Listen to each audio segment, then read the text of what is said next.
Alors, maintenant, j'ai plus que l'autre face de la pièce de monnaie à évoquer, c'est la face abandon de ce combat. Hein? Un poing serré dans une main ouverte. Ce combat, il est donné. Et bien la prière. Pierre, pardonne-leur. Prier, c'est se laisser chercher par la tendresse dans mes eaux d'ombre. C'est pas forcément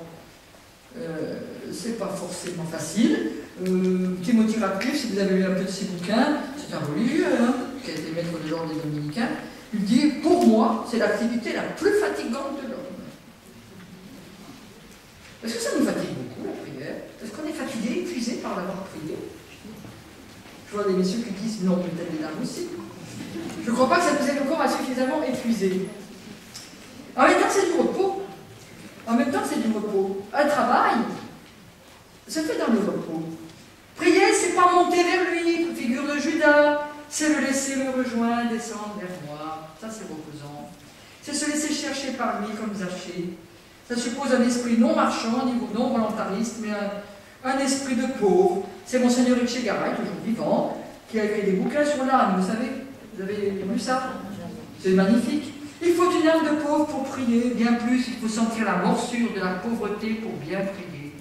Avec l'âge, la prière ne cesse de se simplifier, de ce contenu comme de son élan. J'en suis au bafouillage que l'Esprit Saint remédie en intercédant à ma place.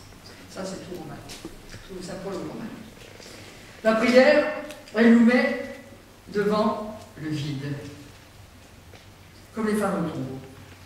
Mais le vide est toujours plein quand il est prière. Il est plein de la tendresse de Dieu, de l'amour. La prière nous fait vivre les 3 jours saints.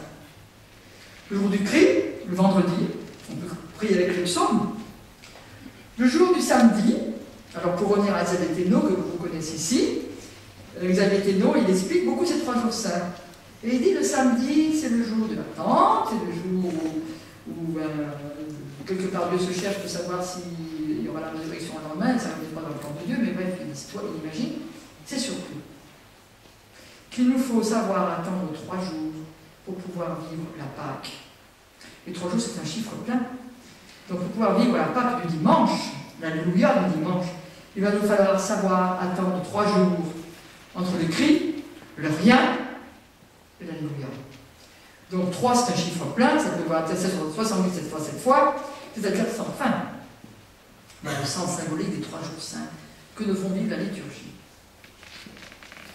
Mastiquer la parole de Dieu, voilà une manière d'abandonner sa barque, ses rames, sauf que je trouve désagréable, désolant, je sais pas quoi, lamentable, presque par une fois, comme on instrumentalise la parole de Dieu qui doit coller avec ce que l'on fait aujourd'hui avec cette personne. La parole de Dieu, elle nous apprend à nous tenir en fils et filles devant un père. Tous les textes les plus durs possibles. Bon, j'étais au conseil épiscopal du Père pendant 7 ans, et ça m'a agacé au début. On avait une lecture divina à faire chacun de nos courses du matin du conseil. Donc quand ça tombait sur Chabert, et ben, je me disais, purée, c'est difficile. Hein. Surtout qu'on est devant le cardinal. Tout seul dans sa chambre, c'est tout facile. Donc déjà, il faut oublier qu'on est nu, qu'on est pauvre, on est devant Dieu. Mais surtout, il disait, on prend le texte du jour. J'en veux pas un autre. Il y a des jours, qu'est-ce qu'on va en raconter? Eh bien, n'empêche que c'est toujours ça. On nous apprend qu'on a un fils et une fille, qu'on est fils et fille devant le Père. Et c'est des grandes grâces de nous faire ce genre de boulot. Vivre de l'Eucharistie. Bon, Bruno Chenu, qui a été mon maître à la fin, je disais, il nous faut nous laisser manger par le Christ pour nous laisser manger par les frères. Manger le Christ, le mastiquer pour nous laisser manger par les frères. En tout cas, c'est le lieu où, quand tout semble perdu, tout semble possible. Alors maintenant, nous allons faire un petit break chantant, et nous allons passer à ce qui fait partie aussi de cet abandon du combat, qui est le sacrement de réconciliation. Je vais vous faire bosser. Ça va me faire beaucoup bosser, parce que tout à l'heure, pour la méditation de synthèse, je vous ai dit pour en faire quelque chose.